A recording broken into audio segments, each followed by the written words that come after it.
الفيديو النهاردة هنتكلم عن الحدود الذكية، إزاي تقولي لأ بس من غير ما تكسري حد.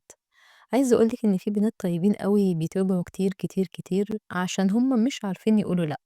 طيب تعالوا نفكر كده، إحنا ليه بنخاف نحط حدود؟ علشان مثلا خايفين نزعل اللي قدامنا، خايفين نتفهم غلط، بنخاف نتساب. بس الحقيقة اللي يسيبك علشان حدودك ده كان مستفيد من عدمها.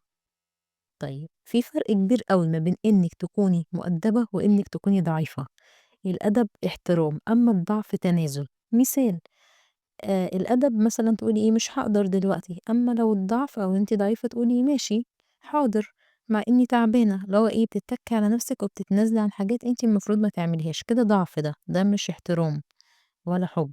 عايزة أقول لِك في جُمل ذكية بتحُط حدود وفي نفس الوقت من غير ما تخسري حد ومن غير ما يبقى في صِدام، وده صُلب الحلقة اللي أنا جاية أكلّمِك فيه. يعني مثلًا جُمل ذكية كده بتحُطّي حدود من غير صِدام، تقولي مثلًا أنا مش مرتاحة بالطريقة دي، خلّينا نعمل ده في وقت تاني، أو ده مش مناسب معايا لو مثلًا حاجة ضد قِيَمِك، حاجة ضد مبادئِك، لو مثلًا تنازل مثلًا معيّن، أو باحترمك بس لأ ما مش مرتاحة، قوليها بهدوء. مش تقعدي تشرحي بقى وتبرّري ولا تدافعي عن نفسِك لأ. لو اللي قدّامِك ضغط عليكِ أو كرر الطلب، أنتِ ما تغيّريش الجملة، لأ أنتِ كرّريها. تقولي له مثلًا أنا فاهمة قصدك بس لأ، لإن الحدود هي بتثبت، بس بتثبت بإيه؟ بالتكرار، بالتكرار. طيب إمتى السكوت يبقى غلط؟ لمّا تحسّي بتُقل، لمّا تحسّي بضغط، لمّا تحسّي إنِّك بتختفي شوية بشوية أو إن شخصيتِك بتقِل. وبتعملي حاجات زي ما قُلت لِك يعني ضد مبادئِك. هنا السكوت عمره ما كان أدب، هنا السكوت خسارة، خسارة لنفسِك ولدينِك ولأخلاقِك. عايزة أقول لِك إن الحدود عمرها ما كانت قسوة، الحدود هي احترام، وأول حد محتاج يحترمِك هو أنتِ. سؤال، قولي لي إيه أصعب موقف حسيتِ فيه إنِّك مش عارفة تقولي لأ؟ ويا ترى لو رجع بيكِ الوقت هتعملي إيه؟ ولو قابلِك حد عايز يخترق الحدود بتاعتِك هتتصرفي إزاي في المستقبل؟ عايزة أقول لِك حقيقة بقى مؤلمة، حقيقة ما حدش هيقولها لِك، إن الناس اللي بتتضايق من حدودِك هي الناس اللي ما بقِتش قادرة تاخد أكتر.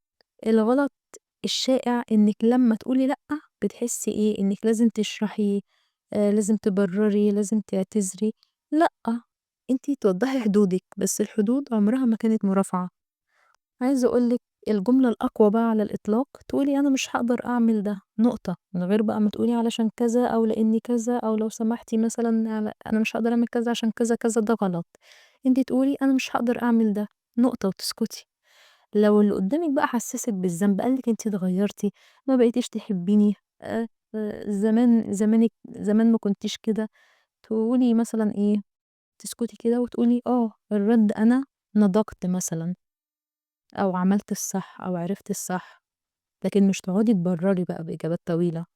عايزة أقول لِك إن الحدود اللي بتتزحزح عمرها ما كانت حدود، لو قُلتِ لأ في مرّة ورجعتِ فيها، كده يبقى أنتِ علّمتِ الطرف اللي قدّامِك اللي هو يضغط عليكِ أكتر. اللي عايز يزعل من حدودِك كان مستفيد من غيابها، وخلّيكِ فاكرة دايمًا، دايمًا الجملة دي. دلوقتي هاقول لِك جُمل تحطّي بيها حدود ذكية حسب المواقف. أولًا نتكلم في الحب. مثلًا تقولي إيه عشان تحطّي حدود في الحب، تقولي مثلًا مش مرتاحة بالإيقاع ده، حد مثلًا لسه عارفِك عايز يكسر الحدود ويتكلم معاكِ بسرعة ويخش في أمور شخصية، أنتِ تقولي مش مرتاحة بالإيقاع السريع ده، بس من غير ما تشرحي، أو تقولي محتاجة وقت أكتر لو أنتم مثلًا في فترة خطوبة لسه بتعرفوا بعض، أو يعني مش باحب الطريقة دي. الحب من غير حدود تعب. طيب تعالي نتكلم عن الحدود إزاي تحطيها في الشغل. حد مثلًا طلب منِّك حاجة أكتر من التاسكات اللي المفروض أنتِ تعمليها، تقولي ده خارج نطاق شغلي، أو تقولي مثلًا محتاج أحدد بس الأولويات، أو تقولي مش هاقدر أستلم ده دلوقتي. خلّينا نرجع للاتفاق، يعني تتفقي إن أنتِ مثلًا إيه، إن ده خارج اختصاصات شغلِك عادي بهدوء خالص يعني، لإن النبرة الهادية بتدل على القوة. طيب تعالي نتكلم مع الأهل بقى. طبعًا حتّة اللي إحنا نحُط حدود مع الأهل دي بتبقى أحيانًا صعبة، يعني بتزعّل أهالي كتير، بس إحنا طبعًا هنحُطّها بس بطريقة هادية. مع الأهل هتقولي إيه، باحترم رأيك بس ده قراري، أو مثلًا مش حابة أتكلّم في الموضوع ده، أو خلّيني أختار بنَفْسي، أو ده بيضايقني. عايزة أقول لِك إن الاحترام مش طاعة عمياء، إنِّك دايمًا تحاولي في الأهل بالذات إنِّك تحُطّي حدود بس بالراحة. عايزة أقول لِك بقى ملخص الحلقة دي كده وملخص لكل المواقف، إن الحدود عمرها ما كانت تكبُّر، بالعكس لو أنتِ مش مرتاحة ده كفاية. حد مثلًا قال لِك أي حاجة بقى سواء في الأهل أو في الحُب أو في الشغل، قال لِك حاجة بيكسر حدودِك، أنتِ تقولي له أنا مش مرتاحة مثلًا لكذا، وده كفاية من غير ما إيه، ما تبرّري. ربنا يا رب يقويكِ وتبقي قد الدنيا، تعرفي تحطّي حدود صح لكل حاجة وتضبّطي حياتِك، ودي كانت كلمة من قلبي ليكم، أشوفكم في فيديو جديد، سلام.